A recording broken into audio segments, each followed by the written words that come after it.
Atensyon mga SSS pensioners, second tranche 1,000 pesos pension increase kasama na sa matatanggap at makukuha ngayong Biyernes, May 30. Pag-uusapan natin sa video na ito. Hold up.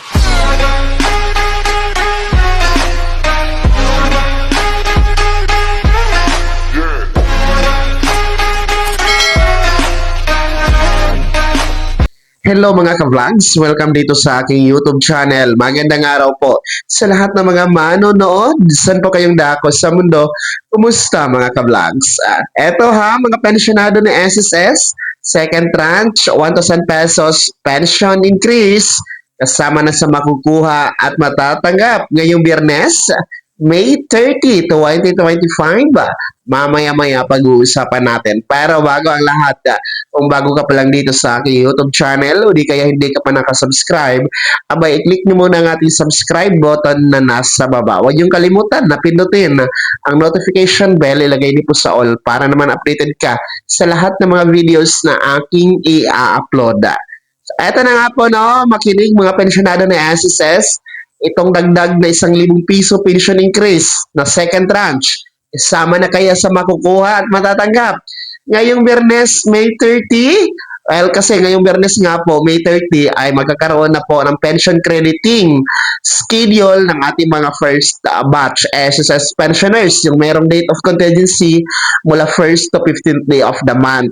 Advance kasi po ang kanilang pensyon para sa buwan ng June dahil natapat sa linggo ang original schedule nila na crediting, which is June 1 dapat, no? Linggo po kasi yan.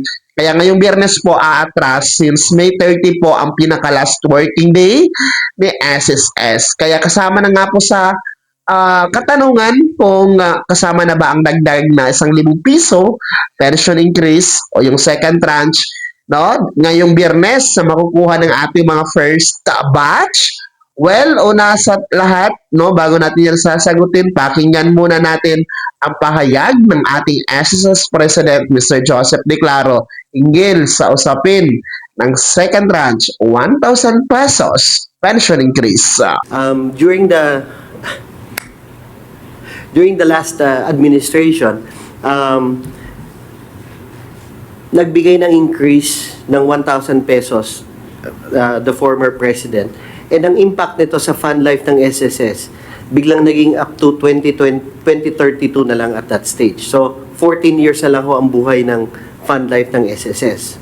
I'm happy to report that as of the moment, we have already doubled the fund life. It's now 28 years up to 2053. But then, actuarial ho kasi ito eh. Ang ideal, kung tatanungin nyo, kasama ko dito ang aming chief actuary, si Senior Vice President Ed Cruz, 68 years ho sa actuarial science ang ideal for a pension fund. And the reason why meron tayong tinatawag na fund life is because defined ho ang benefit ng SSS. And that is something that we will be working on this year, about studies on how to convert from being purely a defined benefit to a variable benefit na. Ano hong impact nito? Sa ngayon ho, there is no way for us to increase the pension of our 3.6 million members because naka-defined benefit to eh. And ang katumbas ho nitong fund life ng SSS would be the unfunded liability, which the way it's calculated sa actuarial science is 68 years. Kaya in the trillions ho ito. Ayan po ating napakinggan, no? At klarong-klaro naman, ulit-ulitin ko na talagang wala pang direktiba na ibigay pa o ibigay na ang nasabing second tranche 1,000 pesos pension increase. Atin po kasing papakinggan muli ang tono ng pahayag ni SSS President and CEO Mr. Declaro ay talagang mahihirapan sa ngayon sa SSS sa pagbibigay dito sa second tranche dahil masasakripisyo ang buhay nito, no? Yung lifespan, no? Maagang mamatay si SSS at hindi na ito maaabutan ng mga susunod pang mga henerasyon. So yun po yung pinoprotektahan ni SSS. Yan po ang kanila pong ginagawang paraan, no, para protektahan na mabankrupt si SSS.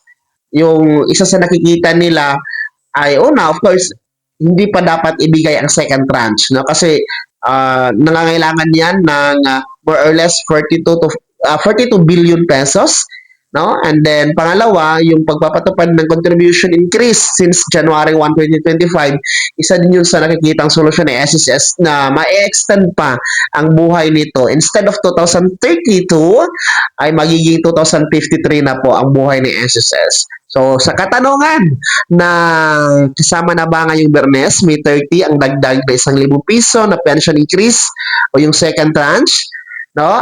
Ang direktang sagutan ay hindi pa po. Wala tayong aasahan na second tranche o anumang increase ngayong buwan ng June para sa inyong pension crediting mga pensionado. Kung ano po inyong matatanggap, yun pa rin po ang makukuha ninyo, no? Both first and second batch, no? Kung ano po yung halaga ng pensyon nyo talaga, yun lang po.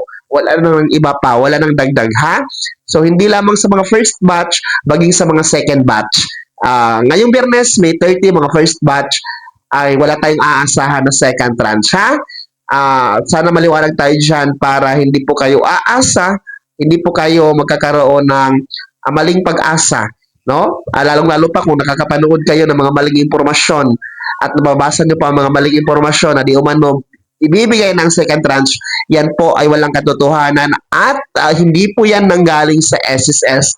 Kaya antayin lamang natin ang SSS na mag-anunsyo mismo, no, sa pamamagitan ng Facebook page, sa pamamagitan ng website nila, at paglalathala sa mga pahayagan at pagbabalita sa mga malalaking media network sa bansa, maging dito sa ating YouTube channel ay atin po yung ipapaabot sa inyo na balita, no, kung meron na nga po ang second tranche. Pero as of now, wala pa talaga, ha?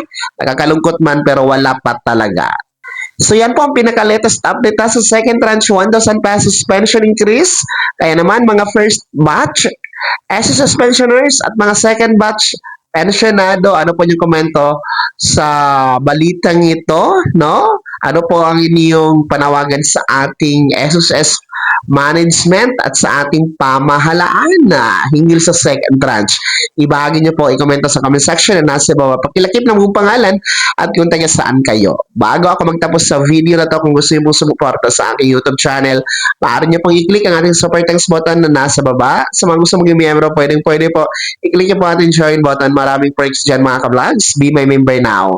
Sana naging gabay ang video na to kahit paano na pag-uusapan natin ang mga mahalagang bagay-bagay na may kinalaman sa pagiging miyembro, beneficiaryo at pensionado sa SSS. Hindi ka pa nakasubscribe dito sa aking YouTube channel, maaari nyo lang i-click ang ating subscribe button na nasa baba. Huwag nyo kalimutan na pindutin ang notification bell. Ilagay din po sa all para naman updated ka sa lahat na mga videos na aking i-upload. Maaari nyo rin i-like ang video na to at kung meron ka pang mga katanungan, maaari nyo rin i-komento sa comment section na nasa baba. Paki-follow na din po ang aking official Facebook page na nasa screen nyo. Muli po, ako si Daniel Timpao na nagsasabing dito sa aking YouTube channel, pawang katotohanan at lahat totoo lamang.